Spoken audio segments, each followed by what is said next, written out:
Jadi pada hari ini saya akan menjelaskan secara singkat mengenai pajak. Jadi yang pertama itu ada pengertian pajak. Jadi pajak adalah pungutan wajib rakyat untuk negara. Jadi setiap sen uang pajak yang dibayarkan rakyat akan masuk dalam pos pendapatan negara dari sektor pajak. Nah, untuk kegunaannya sendiri itu untuk membiayai belanja pemerintahan pusat maupun daerah demi kesejahteraan masyarakat. Nah, uang pajak ini digunakan untuk kepentingan umum, bukan untuk kepentingan pribadi. Jadi dana pemerintahnya itu untuk mendanai pembangunan di pusat dan daerah seperti membangun fasilitas umum, membiayai anggaran kesehatan dan pendidikan, dan kegiatan produktif lainnya. Nah, pemungutan pajak ini dapat dipaksakan karena dilaksanakan berdasarkan undang-undang. Selanjutnya itu ada ciri-ciri pajak. Jadi yang pertama itu pajak merupakan kontribusi wajib warga negara. Yang kedua itu pajak bersifat memaksa untuk setiap negara. Dan yang ketiga itu warga negara tidak mendapat imbalan secara langsung. Dan yang keempat itu pajak berdasarkan undang-undang. Selanjutnya itu ada fungsi pajak. Fungsi pajak itu ada 4. Yang pertama itu fungsi anggaran. Jadi pajak merupakan sumber pemasukan keuangan negara dengan cara mengumpulkan dana atau uang dari wajib pajak ke kas negara untuk membiayai pembangunan nasional atau pengeluaran negara lainnya. Yang kedua itu fungsi mengatur atau fungsi regulasi. Jadi fungsi mengatur tersebut itu antara lain yang pertama itu pajak dapat digunakan untuk menghambat laju inflasi. Yang kedua itu pajak dapat digunakan sebagai alat untuk mendorong kegiatan ekspor seperti pajak ekspor barang. Dan yang terakhir itu pajak dapat memberikan proteksi atau perlindungan terhadap barang produksi dari dalam negeri, contohnya itu pajak penambahan nilai atau PPN. Yang ketiga itu fungsi pemerataan. Jadi pajak digunakan untuk menyesuaikan dan menyeimbangkan antara pembagian pendapatan dengan kebahagiaan dan kesejahteraan masyarakat. Yang keempat itu fungsi stabilisasi. Jadi pajak ini digunakan untuk menstabilkan kondisi dan keadaan perekonomian seperti untuk mengatasi inflasi. Pemerintahan menetapkan pajak yang tinggi sehingga jumlah uang yang beredar dapat dikurangi.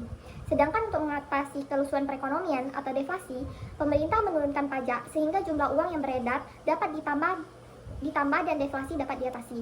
Selanjutnya itu jenis pajak yang dipungut pemerintah dari masyarakat. Jadi jenis yang pertama itu adalah jenis pajak berdasarkan sifat. Nah, jenis pajak berdasarkan sifat ini ada 2. Yang pertama itu pajak tidak langsung. Jadi pajak ini merupakan pajak yang hanya diberikan kepada wajib pajak bila melakukan peristiwa atau perbuatan tertentu. Sehingga pajak tidak langsung tidak dapat dipungut secara berkala, tetapi hanya dapat dipungut bila terjadi peristiwa atau perbuatan tertentu yang menyebabkan kewajiban membayar pajak. Contohnya itu pajak penjualan atas barang mewah atau PPNBM, di mana pajak ini hanya diberikan bila wajib pajak menjual barang mewah. Yang kedua itu pajak langsung. Jadi pajak ini yang diberikan secara berkala kepada wajib pajak berlandaskan surat ketetapan pajak yang dibuat kantor pajak. Nah, contohnya itu seperti pajak bumi dan penghasilan atau PBB, dan pajak penghasilan. Jenis yang kedua itu ada jenis pajak berdasarkan instansi pemungut. Jadi di sini ada 3. Yang pertama itu pajak daerah. Jadi pajak daerah ini merupakan pajak yang dipungut pemerintah daerah dan terbatas hanya pada rakyat daerah itu sendiri, baik yang dipungut Pemda tingkat 2 maupun Pemda tingkat 1. Contohnya itu pajak hotel, pajak hiburan, pajak restoran, pajak kendaraan bermotor, dan pajak lainnya.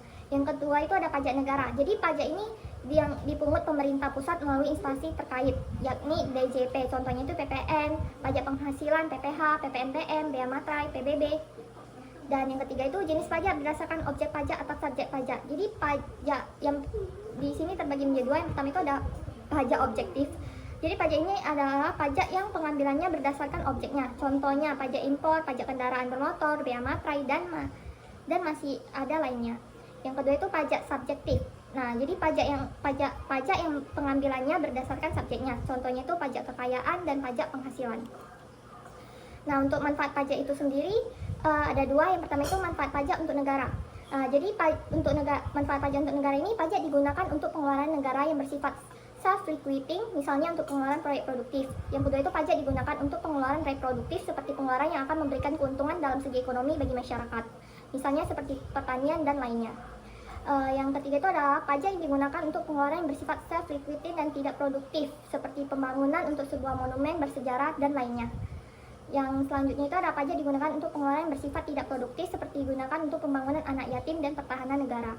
Nah, untuk manfaat pajak untuk masyarakat itu pajak digunakan untuk membangun infrastruktur seperti rumah sakit, jalanan, sekolah, dan fasilitas umum lainnya. Yang kedua itu pajak digunakan untuk memberikan subsidi bahan bakar minyak dan juga subsidi pangan. Selanjutnya itu pajak digunakan untuk menyediakan pelayanan transportasi, dan pajak digunakan untuk pelaksanaan hal-hal demokrasi, contohnya itu seperti pemilu.